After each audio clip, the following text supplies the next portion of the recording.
Well, hello everybody, we are back with another video. Today we're in one of our own vehicles. It's a 2013 Subaru Crosstrek that, boy, I remember when this thing was new, and it still looks pretty much the same mostly. Yeah, it's a little bit dirty in some places. It's 120,000 miles on it now, but it's, believe it or not, is in pretty good condition. And I might as well give you guys a little bit of an update, or kind of the first update on this vehicle. And if anyone's interested in purchasing a first generation Subaru Crosstrek, we're currently on the second generation, which is on sale right now. I just did a video on the sport version with the larger engine, and this is a first generation Subaru Crosstrek. So let's go take a look at it. When this Crosstrek first came out, it was pretty of an interesting vehicle for Subaru. They kind of started, or kind of exploded, this whole compact crossover SUV segment. Essentially, it is a Impreza on stilts. It has some body cladding, and when they launched it, it came in this really cool desert khaki color, and we were like, why as well get this pretty cool color? It's a unique car, and we might as well get it. Let me just turn on the fog lights and the headlights. It's getting dark out, give it a better look, but I still like this color today. It's been almost 10 years now. It's not the headlights, I'm stupid.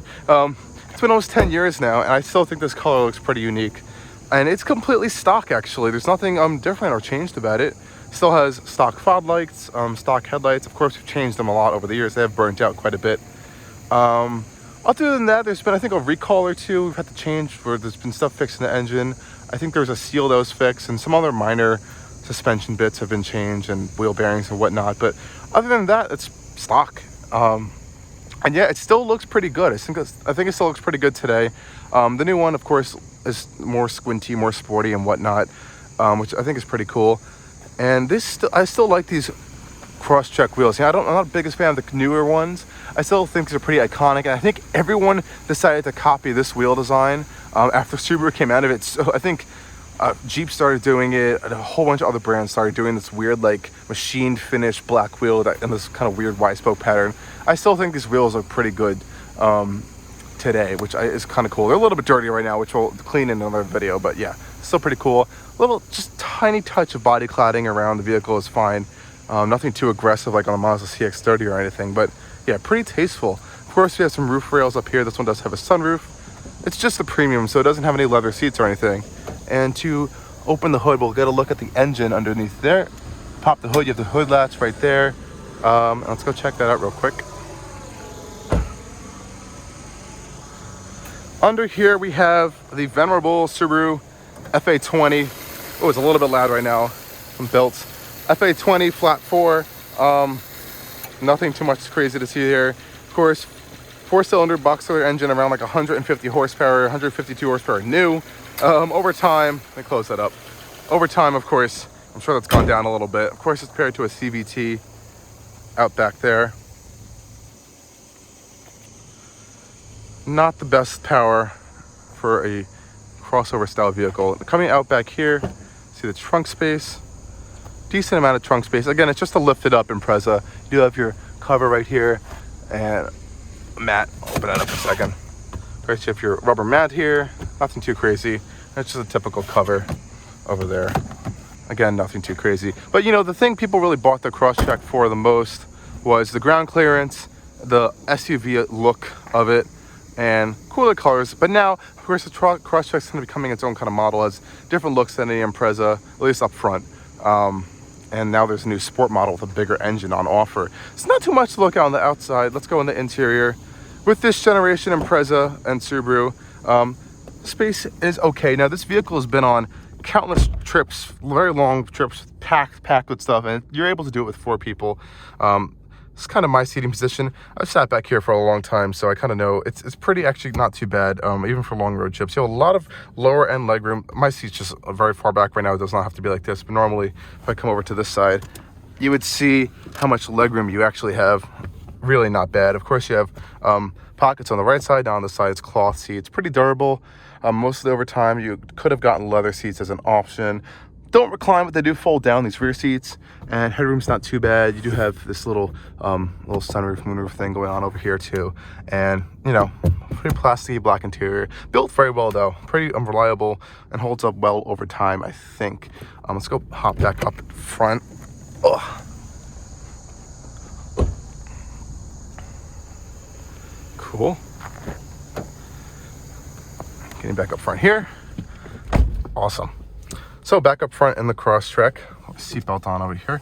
And you know, it's pretty basic. You could have gotten an upgraded, like very simple navigation style system for the 2013 model year, which was nothing special. It really wasn't a decent upgrade over this.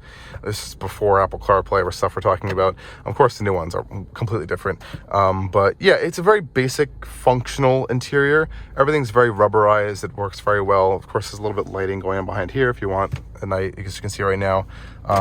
Door locks. We got some padding on the side. Yeah, very basic. We don't even have like a compass thing in the mirror or anything. Like I said, very basic. Steering wheel still actually in like a rubberized plastic material. Not super durable over time, as you can see, is starting to wear up here. A lot of holding your hand like this. But yeah, like I said, very durable. Mostly, or generally, in the overall interior, and very functional. Nothing too fancy. You do have Bluetooth in here, AM, FM radio, CD changer, USB port in the center console, and heated seats.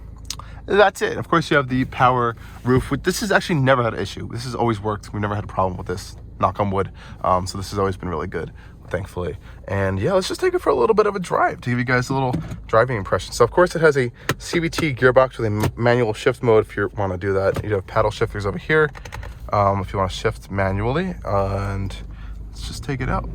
Of course, with that Boxer rumble, again, 2-liter 4-cylinder Boxer engine under the hood. And, you know, compared to the Impreza, we have both cars, both of the same basic vehicles, 2014, 2013. This is a 2013 Crosstrek, we have a 2014 Impreza I've done a few videos on. Of course, it's lower to the ground. It definitely handles a little bit better, actually, the Impreza, of course, because it's lower to the ground, less suspension travel, and, you know, things feel a little bit more stiffer. But I love the electric power steering on this generation of Subaru before the current generation. The current generation ones are very, very, very overboosted, I think, in my opinion. These ones are actually, I don't know, it feels like it's almost hydraulic. I know it's electric power steering, but there's a lot more feel and weight.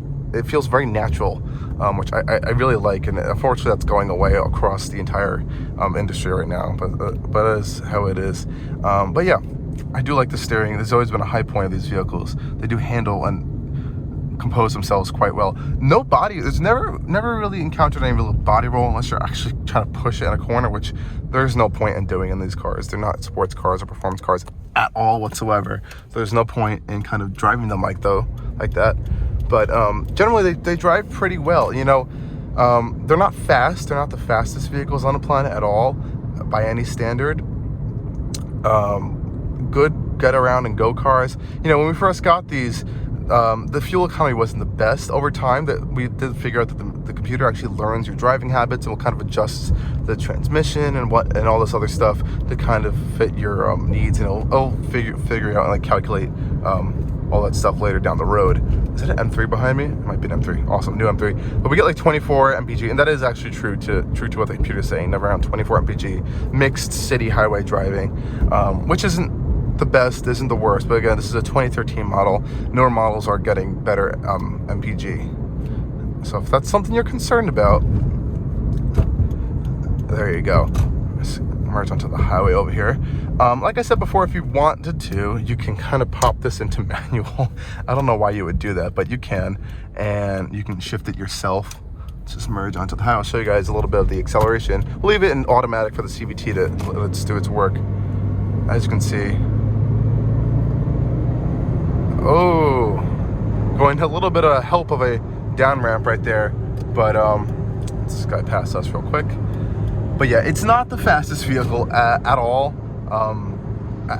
really. And you know, now we're on the highway. This does have a little bit of like a all-season, all-terrain style tire on it, and it is a little loud. As you can hear, the road noise is not good. This was always like this, even kind of like when we first got it. Really, it was kind of loud on the interior, and it's kind of the same thing on the Impreza, even with like regular kind of like road all seasons tires. I guess that's just how it is with these cars. There wasn't the best amount of insulation. Now I've driven the newer Subarus, and it's completely different. It's way more isolated inside, way more quiet, and you definitely it feels more kind of like premium. They're generally built very well cars. You know, there's no issues that you're gonna really find. Like a lot of complaints people have, like Tesla or Ford or whatever they say, like body fitment issues. You're not really gonna have that on these Subarus, but it's just a good daily go-getter. Let me just show you guys real quick. Now we're at around like 60 miles an hour. Step on it a little bit. See the CVT kind of like automatically shifts down or reduces its ratios. It's fine. It's an adequately slow amount of power, but you're not going to be winning any races at all with this or anything like that. I want to get off here because I know this road's pretty bumpy sometimes. Show you guys how it handles bumps. Now, keep in mind this one does need, I think it does need a little bit of a new dampers or something. Something feels like it's shot on one of the corners. I'm just gonna, from long-term experience of this, I'm gonna try to give you guys a little bit of impressions on that. Where is that exit? No, it's coming up. But generally, it does handle very well, regardless of the power and everything. It does handle pretty well, which is, again, always been a nice high point of this vehicle. And of course, we can't really test this right now. They do great in the snow, in the general snow. We get, you know, in New York, lower New York, every once in a while we'll get like maybe a foot of snow or something, or at least 6 inches on average. But it's just perfect. They never plow where we live because it is how it is, but it does great in the snow. Of course, you need the proper tires for that, but it always does great.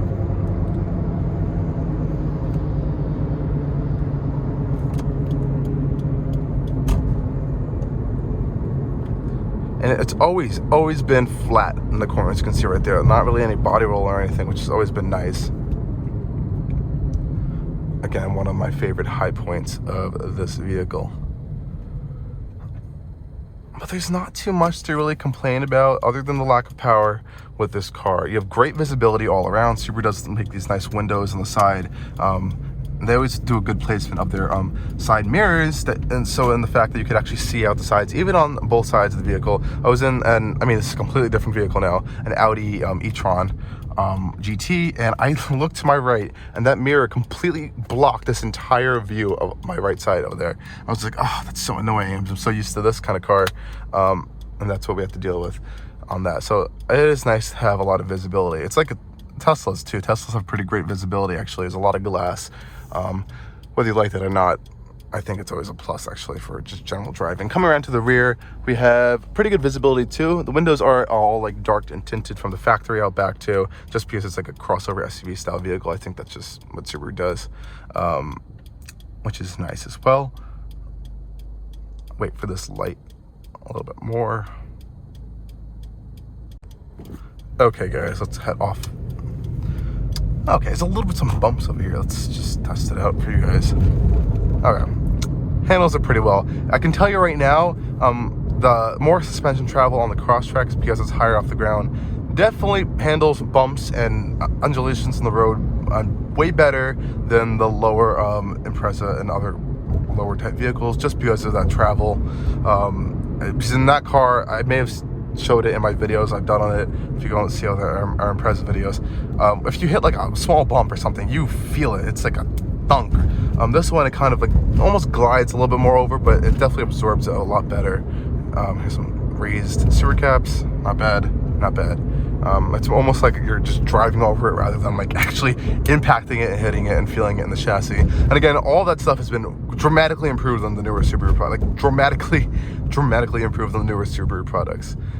So if you are looking at newer Subarus, that's a great thing to look at. But these older ones are still pretty good buys. Unfortunately, they hold their value. I mean, I guess fortunately for the people who own them, but unfortunately for people who want to buy them, they hold their value quite well. So even buying these used, even with lower miles, they're still kind of pricey. You know, they might be a little bit over $10,000. Higher end mileage one you'll probably find for like 7, 6, 5-ish range. Like, I mean, talking like high mileage ones, like over 150.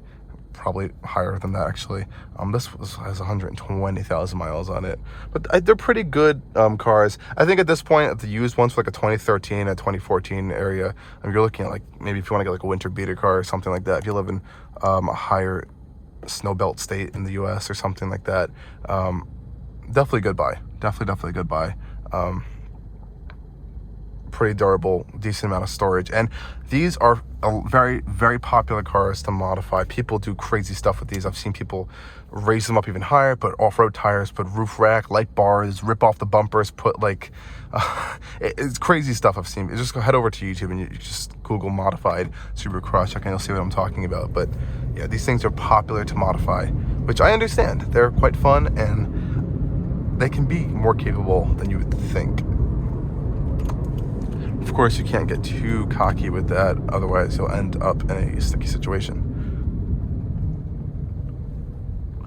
But I think I'm going to end this drive right here, guys, right at a red light. I just wanted to give you guys a quick little impression of this Crosstrek, how it drives, how it's been holding up over these past, wow, almost 10 years now. Almost, I think a year or two, we'll be at 10 years at this vehicle, and it's holding up pretty well. General maintenance, yes, you need some tune-ups, brake changes, lights tend to blow out a lot. I don't really know why, but weird little quirks and other sides of that, other than the oil consumption. It does like to eat oil a lot.